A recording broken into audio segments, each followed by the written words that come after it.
membandingkan anak kita dengan orang lain, dan kita bersyukur juga kepada anak sepupu kita atau saudara kita yang jauh mungkin lebih baik daripada anak kita.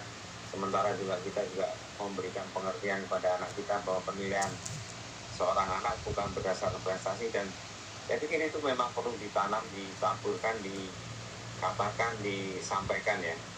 Memang tidak mudah, tapi saya percaya bahwa yang kita lakukan dalam melakukan kebenaran tidak akan pernah kembali kepada Tuhan dengan sia-sia. Jadi itu akan ini tidak hanya di dalam keluarga, saya kira ya. Kita akan membandingkan dan dibandingkan ya, itu terjadi di dalam pekerjaan juga, di dalam bisnis ya, bahkan di dalam pekerjaan tim ini dengan tim itu dibanding-bandingin gitu ya, dan akhirnya ada terjadi pilih kasih. Akhirnya tim kita diambil, dicopot semua membernya, dibawa masukin ke tim sana oleh supervisor kita. Waduh, sakit hati rasanya gitu ya. Kemudian di dalam pelayanan juga ya, udah bikin tim bagus, ternyata wah terjadi pembandingan, kemudian diambil aja oleh leader gitu ya, sehingga yang ini aduh kok kayak gini, harusnya jadi timnya yang sana gitu. Bahkan di dalam pemerintahan juga seperti itu ya. Ya, ini terjadi dalam politik yang luar biasa gitu ya. Nah, kalau begitu kerasnya ya kehidupan di luar sana, gimana kita sebagai keluarga, anak-anak bisa mendapatkan tempat berteduh yang aman, yang kita tidak mendapatkan perbandingan, tapi benar-benar kita diterima apa adanya, dikasih tanpa syarat. Ya, itu harus di dalam keluarga. Ya, sehingga ketika pulang ke home sweet home, ya, mari kita lakukan hal itu. Sehingga kalau bisa di rumah masih lagi dibandingin antar saudara, capek banget ya hidup ini.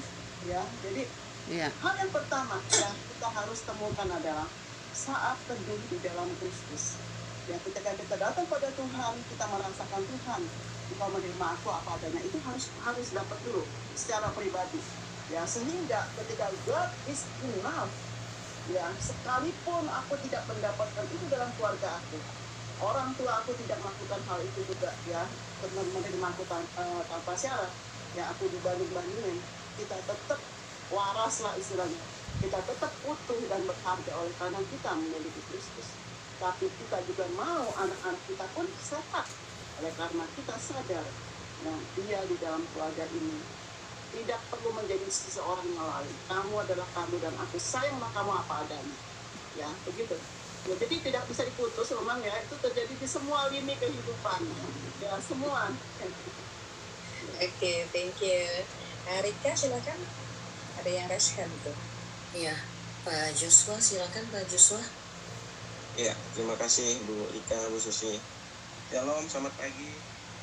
Begitulah teman-teman, kita seringkali juga diperlakukan tidak adil, sering dilakukan oleh pimpinan kita di kantor atau di gereja atau di lingkungan RT atau dimanapun kita berada. Sering kita merasa kita tidak diperlakukan adil, kita tidak membuat tempat itu jadi enak. Mari kita berubah dari apa yang kita alami yang tidak adil itu. Mari kita buat menjadikan rumah kita tempat berteduh anak-anak kita, sehingga anak-anak itu sangat senang terhadap kita, sangat rindu bersama-sama dengan kita, sangat betah dengan kita di rumah.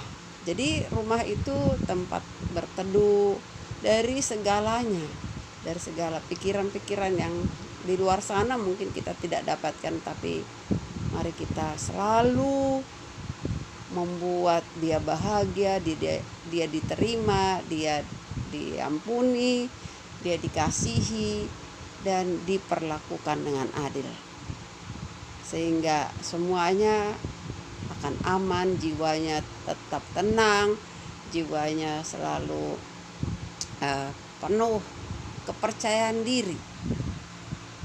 Oke teman-teman.